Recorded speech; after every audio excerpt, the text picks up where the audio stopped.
जय श्री कृष्ण। छठा अध्याय, विराट स्वरूप की विभूतियों का वर्णन। ब्रह्मा जी कहते हैं, उन्हीं विराट पुरुष के मुख से वाणी और उसके अधिष्ठात्र देवता अग्नि उत्पन्न हुए हैं। सातों छंद गायत्री, तिष्टुप, अनुष्टुप, उष्णिक, बृहति, षडक्ति और जगति, ये 7 छंद हैं। उनकी 7 धातुओं से निकले हैं। मनुष्यों, पितरों और देवताओं के भोजन करने योग्य अमृतमय अन्न, सब प्रकार के रस, रसेंद्रिय और उसके अधिष्ठात्र देवता वरुण विराट पुरुष की जीहा से उत्पन्न हुए हैं। उनके नासा छिद्रों से प्राण, अपान, व्यान, उदान और समान, ये 5 प्राण और वायु तथा घ्राणेन्द्रिय से अश्विनी कुमार, समस्त औषधियाँ एवं साधारण तथा विशेष गंध उत्पन्न हुए हैं। उनकी नेत्रेंद्रिय रूप और तेज की तथा नेत्र गोलक, स्वर्ग और सूर्य की जन्मभूमि है। समस्त दिशाएं और पवित्र करने वाले तीर्थ कानों से तथा आकाश और शब्द श्रोत्रेंद्रिय से निकले हैं। उनका शरीर संसार की सभी वस्तुओं के सार भाग तथा सौंदर्य का खजाना है। सारे यज्ञ, स्पर्श और वायु उनकी त्वचा से निकले हैं। उनके रोम सभी उद्भिज पदार्थों के जन्म स्थान हैं, अथवा केवल उन्हीं के जिनसे यज्ञ संपन्न होते हैं। उनके केश, दाढ़ी, मूछ, नखों से मेघ, बिजली, शिला एवं लोहा आदि धातुएं तथा भुजाओं से प्रायः संसार की रक्षा करने वाले लोकपाल प्रकट हुए। उनका चलना फिरना भू, भुवः, स्वः तीनों लोकों का आश्रय है।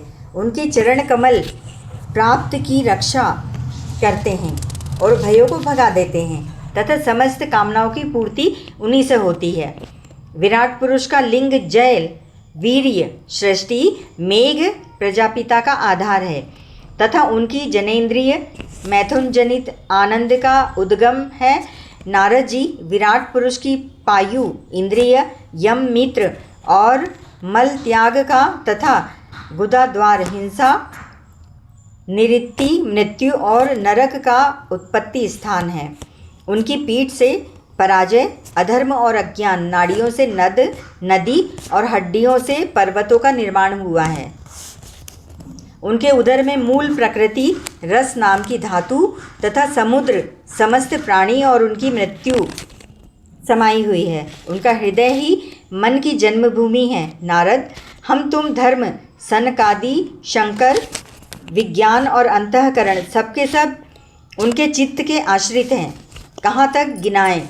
मैं तुम्हारे बड़े भाई सनकादि, शंकर, देवता, दैत्य, मनुष्य, नाग, पक्षी, मृग, रेंगने वाले जंतु, गंधर्व, अप्सराएं, यक्ष, राक्षस, भूत, प्रेत, सर्प, पशु, पितर, सिद्ध, विद्याधर, चारण, वृक्ष और भी नाना प्रकार के जीव जो प्रकाश, जल या स्थल में रहते हैं। ग्रह, नक्षत्र, केतु, पुच्छल तारे, तारे, बिजली और बादल, ये सब के सब विराट पुरुष ही हैं। यह संपूर्ण विश्व जो कुछ कभी था, है या होगा, सबको यह घेरे हुए है और उसके अंदर यह विश्व उसके केवल 10 अंगुल मीन्स ब्रह्मांड के 7 आवरणों का वर्णन करते हुए वेदांत प्रक्रिया में ऐसा माना है कि पृथ्वी से 10 गुना जल है, जल से 10 गुना अग्नि, अग्नि से 10 गुना वायु, वायु से 10 गुना आकाश, आकाश से 10 गुना अहंकार, अहंकार से 10 गुना महत्व और महत्व से 10 गुनी मूल प्रकृति है। वह प्रकृति भगवान के केवल एक पाद में है। इस प्रकार भगवान की महत्ता प्रकट की गई है। यह दशांगु न्याय कहलाता है। परिमाण में ही स्थिति है। जैसे सूर्य अपने मंडल को प्रकाशित करते हुए ही बाहर भी प्रकाश फैलाते हैं, वैसे ही पुराण पुरुष परमात्मा भी संपूर्ण विराट विग्रह को प्रकाशित करते हुए ही उसके बाहर भीतर सर्वत्र एक रस प्रकाशित हो रहा है। मुनिवर, जो कुछ मनुष्य की क्रिया और संकल्प से बनता है उससे वह परे है और अमृत एवं अभय पद मोक्ष का स्वामी है। यही कारण है कि कोई भी उसकी महिमा का पार नहीं पा सकता। संपूर्ण लोक भगवान के एक पाद मात्र अंश मात्र हैं तथा उनके अंश मात्र लोकों में समस्त प्राणी निवास करते हैं। भूलोक, भुवलोक और स्वरलोक के ऊपर महरलोक है। उसके भी ऊपर जन, तप और सत्यलोक में क्रमशः अमृत, क्षेम एवं अभय का नित्य निवास है। जन, तप और सत्य, इन तीनों लोकों में ब्रह्मचारी, वानप्रस्थ एवं सन्यासी निवास करते हैं।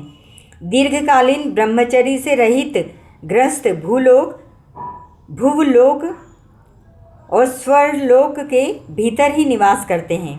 शास्त्रों में दो मार्ग बतलाए गए हैं।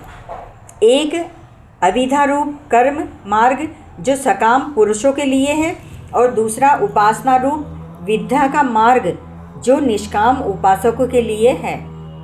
मनुष्य दोनों में से किसी एक का आश्रय लेकर भोग प्राप्त करने वाले दक्षिण मार्ग से अथवा मोक्ष प्राप्त करने वाले उत्तर मार्ग से यात्रा करता है। किंतु पुरुषोत्तम भगवान दोनों के आधारभूत हैं। जैसे सूर्य अपनी किरणों से सबको प्रकाशित करते हुए भी सबसे अलग है, वैसे ही जिन परमात्मा से इस अंडज की और पंचभूत एकादश इंद्रिय एवं गुण में विराट की उत्पत्ति हुई है, वे प्रभु भी इन समस्त वस्तुओं के अंदर और उनके ऊपर में रहते हुए भी उनसे सर्वथा अतीत हैं। जिस समय इस विराट पुरुष के नाभि कमल से मेरा जन्म हुआ, उस समय इस पुरुष के अंगों के अतिरिक्त मुझे और कोई भी यज्ञ की सामग्री नहीं मिली। तब मैंने उनके अंगों में ही यज्ञ के पशु यूप, स्तंभ, कुश, यह यज्ञ भूमि और यज्ञ के योग्य उत्तम काल की कल्पना की।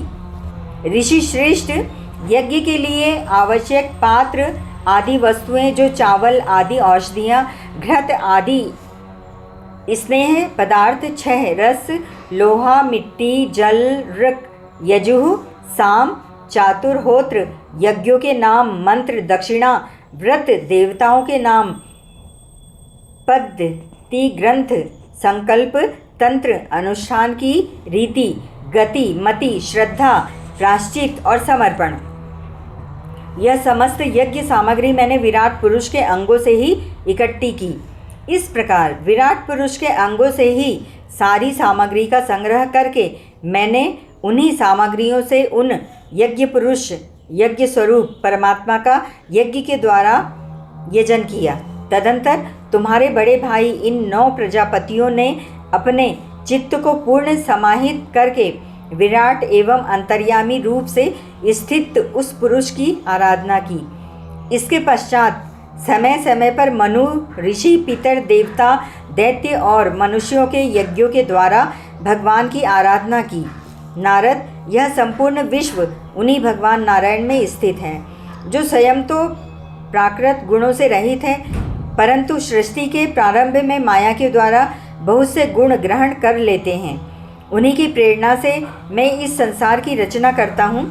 उन्हीं के अधीन होकर रुद्र इसका अहंकार करते हैं, संहार करते हैं और वे स्वयं ही विष्णु के रूप से इसका पालन करते हैं, क्योंकि उन्होंने सत्य, रज और तम की 3 शक्तियाँ स्वीकार कर रखी हैं। बेटा, जो कुछ तुमने पूछा था उसका उत्तर मैंने तुम्हें दे दिया।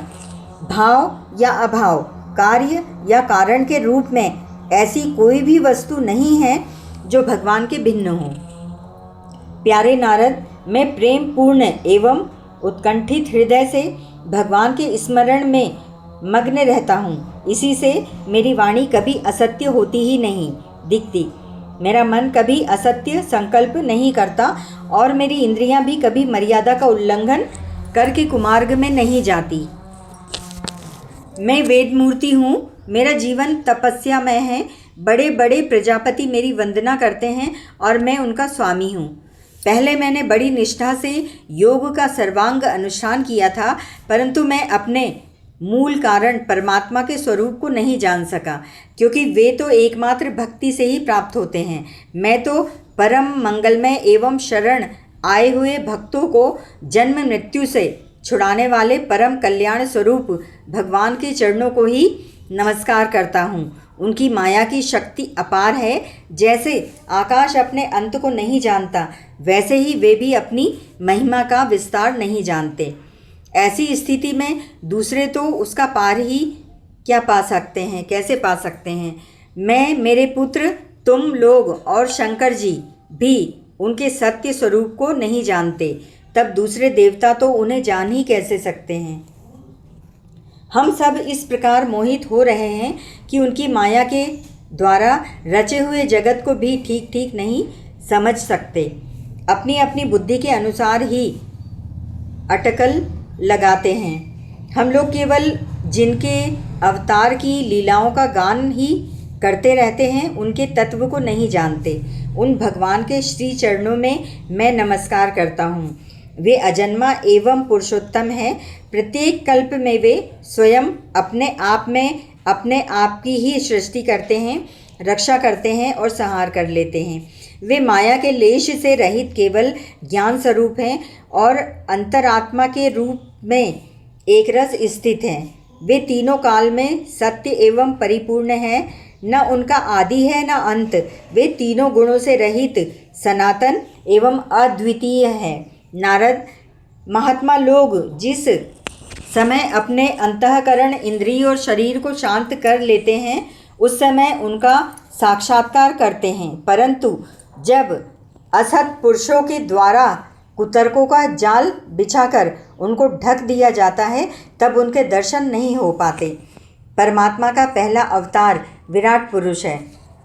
उसके सिवा काल, स्वभाव, कार्य, कारण, मन, पंचभूत, अहंकार, तीनों गुण, इंद्रिया, ब्रह्मांड, शरीर, उसका अभिमानी, स्थावर और जंगम जीव, सबके सब उन अनंत भगवान के ही रूप हैं।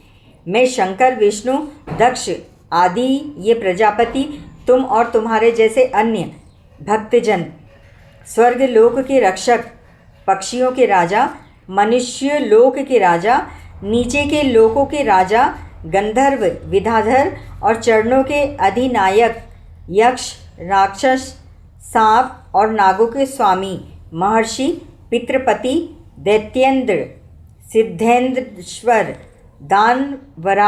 दानवराज और भी प्रेत, पिशाच, भूत, कुष्मांड, जल, जंतु, मृग और पक्षियों के स्वामी, एवं संसार में और भी जितनी वस्तुएं ऐश्वर्य, तेज, इंद्रिय बल, मनोबल, शरीर बल या क्षमा से युक्त हैं, अथवा जो भी विशेष सौंदर्य, लज्जा, वैभव तथा विभूति से युक्त हैं, एवं जितनी भी वस्तुएं अद्भुत वर्ण वाली, रूपवान या अरूप हैं, वे सबके सब परम तत्व में भगवत स्वरूप ही हैं। नारद, इनके सिवा परम पुरुष परमात्मा के परम पवित्र एवं प्रधान लीलावतार भी शास्त्रों में वर्णित हैं।